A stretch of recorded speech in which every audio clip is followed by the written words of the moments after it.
It was supposed to be a ceremonial night, a rare joint forum hosted at the National Constitution Center, where Hollywood legend Denzel Washington had been invited to speak about the intersection of justice, storytelling, and public perception.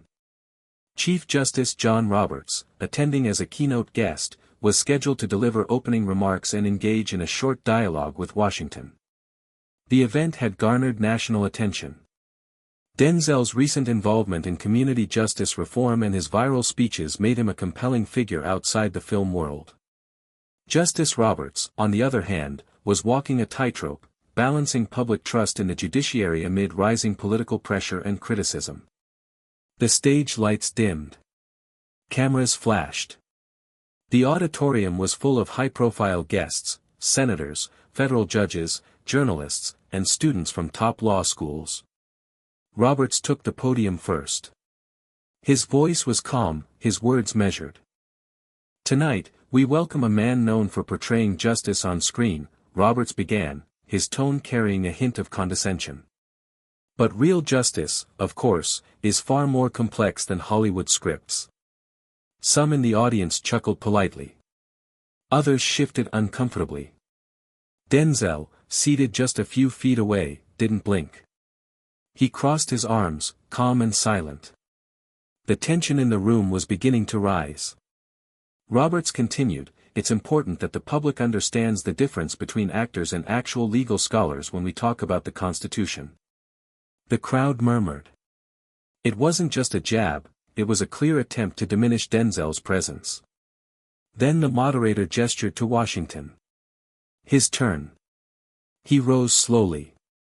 Calm. Composed. But what came next? The response that shook the auditorium. Denzel approached the podium with the same grace and quiet command that had defined his legendary performances. But this wasn't a movie, this was real, and the stakes were different. The audience fell silent. He adjusted the mic, looked directly at Chief Justice Roberts, then turned his gaze to the crowd. "I appreciate the Chief Justice's remarks," he began, voice low but steady. "But let me be clear, I'm not here tonight as an actor." He paused. The silence was razor sharp. "I'm here as an American. As a father. As someone who's watched our justice system work, and fail, from more perspectives than most care to admit." A few heads nodded. Some in the crowd leaned in, sensing what was coming. "I don't wear a robe, no. But I've sat with mothers who lost their sons. I've walked into prison cells. I've mentored young men who never had a fair shot. And when they told me their stories, I didn't ask for a script." The audience erupted in applause, not loud, but heartfelt. The energy had shifted completely. Then Denzel looked back at Roberts. "You might be the Chief Justice. But don't confuse silence with ignorance. And don't mistake Hollywood for hollow." Roberts' face tightened. For the first time that night, he didn't have a comeback. Denzel continued, now turning his attention to the crowd again. "This conversation isn't about who wears the title. It's about who's listening." The applause grew louder. Phones came out. The moment was already going viral. But Denzel wasn't finished. Denzel leaned forward slightly, gripping the edges of the podium. "I've played men who stood in courtrooms, some guilty, some innocent," he said. "But what I learned is this: justice doesn't come from memorizing lines. It comes from living the truth, no matter how uncomfortable it makes the people in power." The auditorium was locked in. He wasn't raising his voice. He didn't need to. "See, Your Honor," Denzel continued, eyes once again locking with Roberts, "in your world, people are expected to sit down, be quiet, and trust that justice will sort itself out." Another pause. Then, "But where I come from, if you sit down and stay quiet, you disappear." A murmur of agreement rippled through the room. Students were already posting clips. Hashtags began trending within minutes. Roberts shifted in his seat. Denzel turned to the audience once more. "We have a generation watching us. They don't care about robes, titles, or awards. They care about truth. And they know when someone's being dismissed for speaking it. He took one final breath and delivered the blow that would echo across every social platform by morning.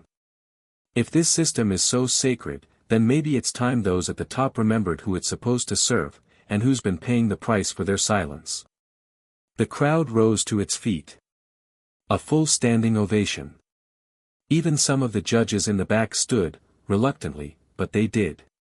Justice Roberts sat frozen, hands folded tightly, face unreadable.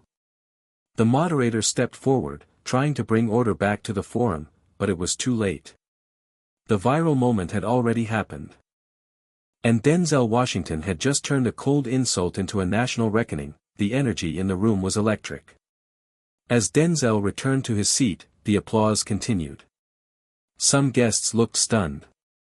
Others looked inspired. A few looked worried. Chief Justice Roberts, usually composed under the harshest scrutiny, avoided eye contact with Washington. His earlier smirk had disappeared. But the damage was done, and it was just beginning to ripple. Backstage, event staff scrambled. Producers were already fielding calls from major news outlets. Clips of Denzel's clapback were spreading like wildfire. CNN. MSNBC. Even conservative outlets picked it up, some spinning it, others admitting, Washington dominates Supreme Court chief in live forum. On social media, it was pure chaos. Hashtag Denzel vs. Roberts, hashtag cold clapback, hashtag real justice speaks on X, formerly Twitter. Celebrities, legal scholars, activists, and everyday Americans weighed in at Ava DuVernay. When Denzel speaks, the nation listens. And tonight, justice did too. At Justice for All podcast, Roberts tried to throw shade. Denzel lit the whole room on fire. At law student Lex, I've never stood up in a courtroom. I stood up in my dorm room watching this. But perhaps the most shocking reaction came minutes later, when Denzel's words were replayed live on several cable news panels. One conservative commentator muttered, "I don't agree with the guy politically, but I can't lie." That was surgical. Meanwhile, inside the venue, Justice Roberts finally stood to speak again. The crowd settled, barely. He cleared his throat. "Mr. Washington has a way with words," he said carefully. "And while I may not agree with all of them, I certainly respect the passion behind them." It was the closest thing to a concession anyone had ever heard from him. But Denzel didn't respond. He didn't need to. He'd already said everything that needed to be said. As the forum ended and the crowd slowly dispersed, Denzel Washington was ushered backstage by a small team of staffers and journalists, their phones still recording, still hoping for more. He didn't say much. No need. His calm silence had become its own statement, just as powerful as the mic drop he delivered moments earlier. But behind the curtain, the fallout was just beginning to unfold. An aide rushed over with a phone. "You need to see this," she said. Denzel glanced at the screen. A clip of his speech, specifically the moment he told Roberts, "Don't mistake Hollywood for hollow," had already hit 4.3 million views in under 30 minutes. The comments? Thousands pouring in by the second. Some calling it the greatest live clapback in political history. Others comparing it to courtroom speeches from the very films that made him famous. But what no one expected was who reached out next. A message from a sitting U.S. Senator. It read, "Mr.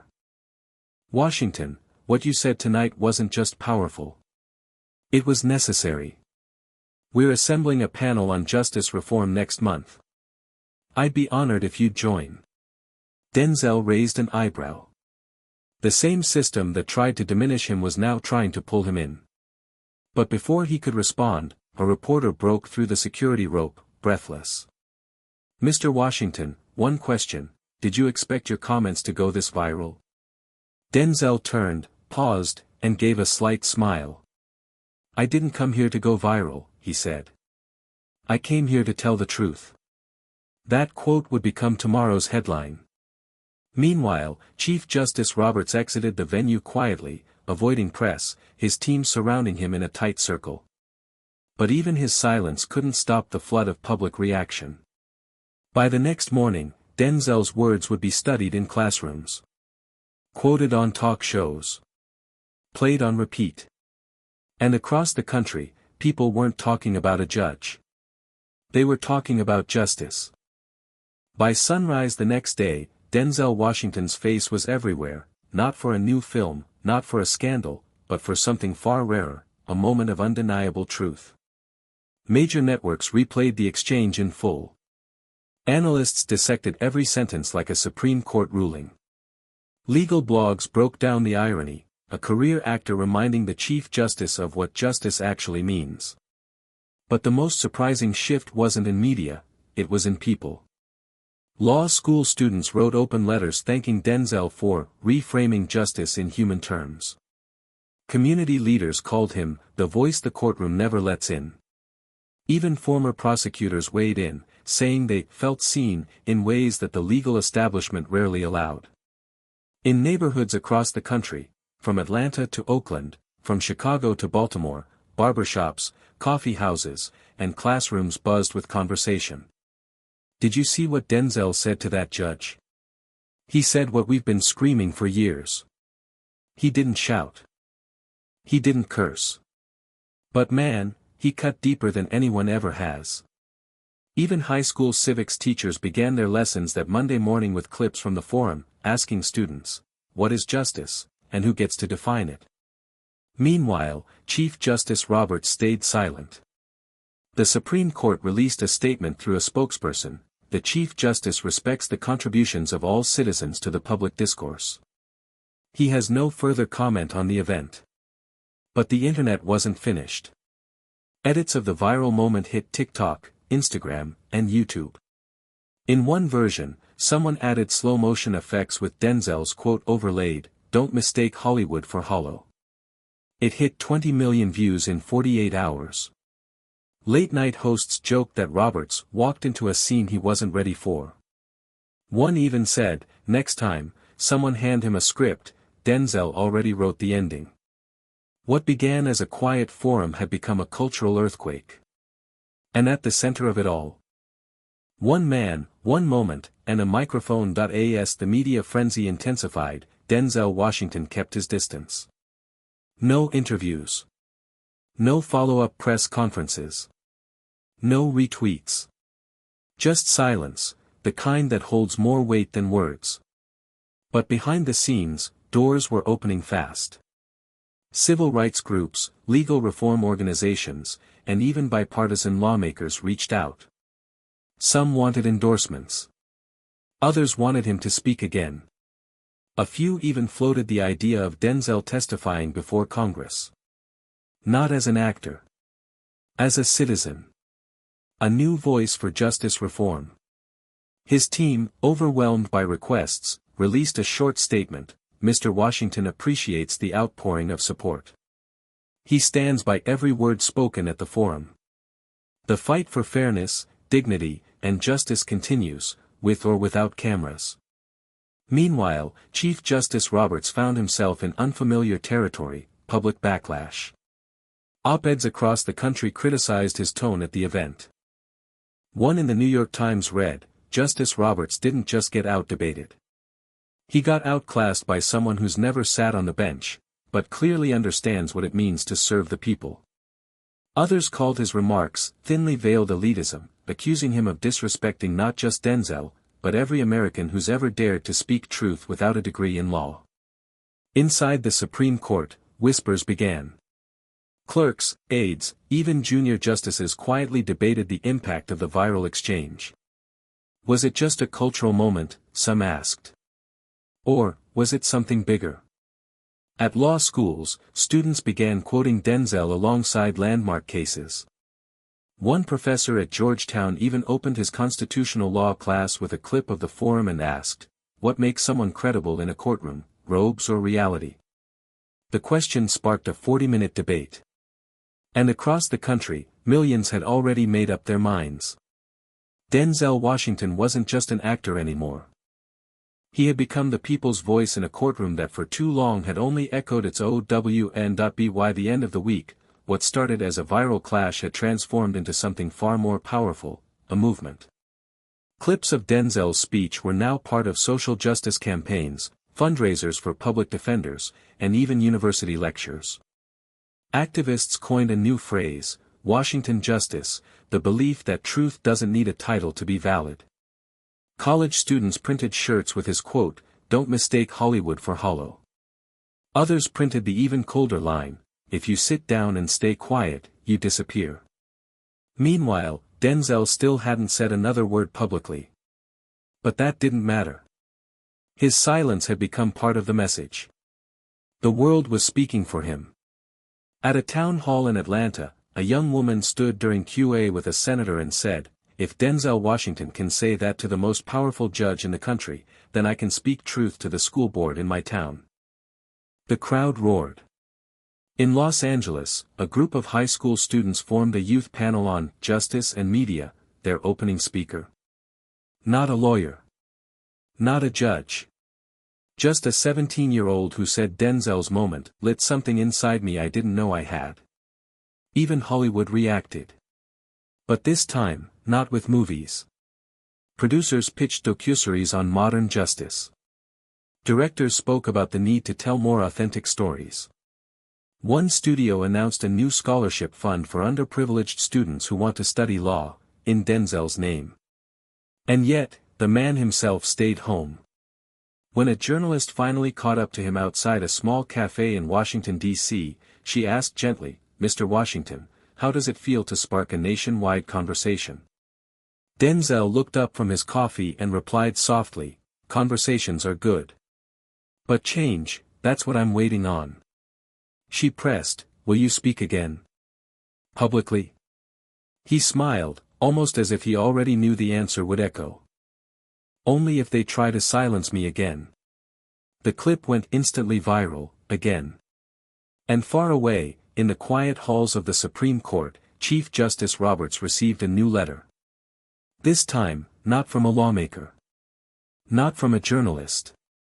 From a 12-year-old girl in Philadelphia. It read, "Dear Justice Roberts, my mom showed me the video of Denzel Washington. I used to want to be an actress. Now I want to be a judge, but one that listens. Sincerely, Kendra J." Roberts folded the letter slowly.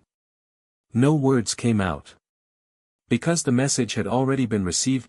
2 weeks later, Denzel Washington was back in Los Angeles, walking quietly through the National Center for Civil Rights History.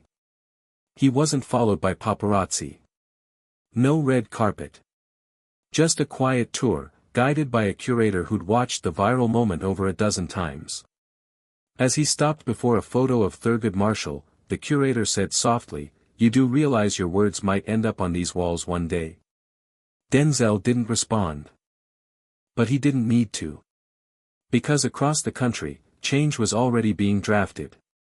At Yale Law School, a new course was proposed, Law and Pop Culture, When Truth Goes Viral. The first week's syllabus. Denzel versus Roberts. Meanwhile, public defenders in several states began using clips of the forum in training sessions, not as entertainment, but as a teaching tool. One defender said, "This is what it looks like when truth is delivered without permission. We train our lawyers to do the same, respectfully, fearlessly, surgically." The American Bar Association, under pressure from younger members, issued a rare statement urging judges to engage respectfully with voices outside traditional legal frameworks. The subtext was clear, don't pull another Roberts. Inside the Supreme Court itself, rumblings began to grow. Senior clerks noted that the chief had become more guarded during internal discussions, especially when issues of public trust were raised. One insider leaked a stunning detail to a reporter: "He's not just rattled, he's reflecting." That forum shook something loose. He hasn't said it out loud, but we know it. Outside the legal world, the cultural shift was undeniable. A spoken-word artist performed a piece titled, "Your Honor, Sit Down," inspired entirely by Denzel's remarks. It hit 5 million views in one day. A mural in Detroit showed Denzel standing tall on one side, a faceless figure in a judge's robe on the other. Between them, the words, "Power listens when truth won't flinch." And then it happened. An invitation. Congressional Committee on Justice Reform hearing, Public Voices in the Legal System requested guest speaker, Denzel Washington. The news hit every network within an hour. But no one knew whether he'd accept. Until Denzel posted a single photo on his social media, a microphone, a folded suit, and the caption, "Ready." The day had arrived. Cameras lined the marble halls of Capitol Hill. Reporters packed into the hearing room, elbow to elbow. Lawmakers, activists, and legal scholars filled every seat. Even some celebrities showed up quietly in the back row, not for attention, but for history. The committee chair tapped the mic. "We are now in session for the congressional hearing on public voices in the justice system. Today's witness requires no introduction, but he's earned one anyway." A ripple of laughter. Then applause. Denzel Washington entered the chamber wearing a crisp gray suit, no entourage, no flash, just purpose. He took his seat, adjusted the mic, and began, "Thank you, Madam Chair. I didn't come here as an actor. I came here because I was asked a question. Not with words, but with silence, dismissal, and a smirk. And I answered it the only way I know how, with truth." The room was dead quiet. Some said I embarrassed a man in a robe. But this isn't about him. It's about what the robe represents. Authority without humility becomes tyranny. And justice without listening becomes theater. Gasps. Nods. A few pens paused mid-air. I'm not here to play a role. I'm here because millions of Americans feel what I said, but they're never invited into these rooms. So I brought their voice with me. He pulled out a stack of handwritten letters, some from students, some from inmates, some from families of the wrongly convicted. He read a few aloud. One from a mother, "My son was sentenced by a man who never looked him in the eye." One from a teen, "You made me believe that telling the truth in public actually matters." One from a judge, "You reminded me why I put the robe on in the first place." Denzel looked up. This isn't about tearing down the system. It's about reminding it who it serves. The applause was immediate. And this time, bipartisan. Even a few lawmakers who'd come in skeptical found themselves leaning forward, listening harder. As he concluded, Denzel stood. "I'll leave you with this: justice doesn't come from a bench. It comes from courage. And if truth makes someone in power uncomfortable, then maybe they've been too comfortable for too long." The room exploded in standing ovation. Clips of his testimony dominated the headlines. The hashtags returned. Hashtag Washington Justice, hashtag Truth in Power, hashtag The People's Court. That night, Justice Roberts released a rare personal statement: "Every institution needs moments of reflection. Mine came from an unexpected source, and I heard it." It was the closest thing to an apology anyone had seen from the bench. But Denzel? He didn't gloat. He didn't celebrate. He simply left the hearing, walked out into the bright sun, and disappeared into the crowd. No more cameras. Just footsteps echoing in a country that had finally stopped to listen. Days after Denzel Washington's historic congressional testimony, something unexpected began to happen. It wasn't another viral video. It wasn't another trending hashtag. It was quieter. Deeper. Policy drafts began to shift. A proposed federal bill to improve public defender funding was renamed in committee as the Washington Initiative. Local bar associations began hosting town halls where non-lawyers were invited to speak, something previously unheard of. And in one courthouse in Newark, a judge opened his session by saying, "Before we begin today's proceedings, I want to acknowledge that justice is something we earn, not something we wear." The courtroom fell silent. In schools, students started asking different kinds of questions. Instead of just, "What's the law?" they asked, "Who benefits from it?"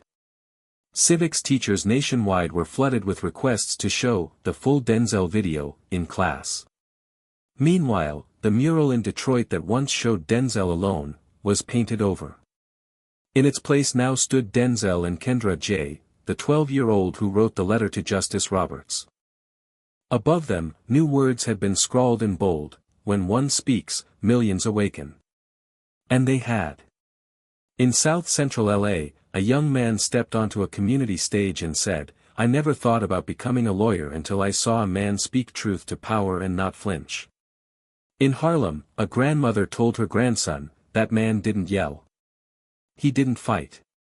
He just spoke," and the whole country stopped. And at the National Constitution Center, where it all began, a permanent exhibit was quietly installed, titled, "The Night Truth Took the Stand." It featured a looping video of Denzel's response, the full transcript of his words, and a simple plaque: "You don't need a robe to speak justice. You just need the courage to stand." As for Denzel, he returned to film eventually, but rarely gave interviews. When asked about the viral moment, he only ever said, "I didn't go looking for it." But when truth calls your name, you don't hang up. The moment faded from headlines, but never from memory. Because justice wasn't just something people talked about now. It was something they believed they could demand. 1 year later, to the day, a national town hall was held in Washington, D.C., titled, "One Nation, Under Justice." It was televised. Unscripted. Raw. The guests included senators, judges, professors, activists, and for the first time ever, high school students seated shoulder to shoulder with legal scholars. And sitting in the front row? Denzel Washington. He wasn't there to speak this time. Just to listen. But something unexpected happened. During the closing remarks, the moderator turned toward him. "Mr. Washington," she said. "Before we end tonight, would you honor us with one final word?" The crowd burst into applause before he even moved. Denzel slowly rose. Walked to the mic, looked out over the crowd, and then into the camera. "I didn't start a movement," he began. "I just refused to stay silent when someone tried to shrink the voice of the people. This isn't about me. It never was. It's about the student who speaks up when told to stay in their place. The single mother who challenges the system with no law degree. The young man wrongly accused who still believes in fairness." He looked down for a moment, then back up. Justice isn't a title. It's a decision, to show up, speak out, and stand firm when truth is inconvenient. So if I leave you with anything tonight, let it be this: the next time someone tries to silence you with power, answer them with purpose. A pause. Then he added, "And if they ask what gives you the right, tell them, I'm not here to play the part. I'm here to change the script." The crowd rose in a wave of thunderous applause, not for a performance, but for a revolution. Not one built on rage, but on resolve. And as the lights dimmed, and the cameras panned away, one message echoed across the nation: justice didn't belong to the powerful anymore. It belonged to the people.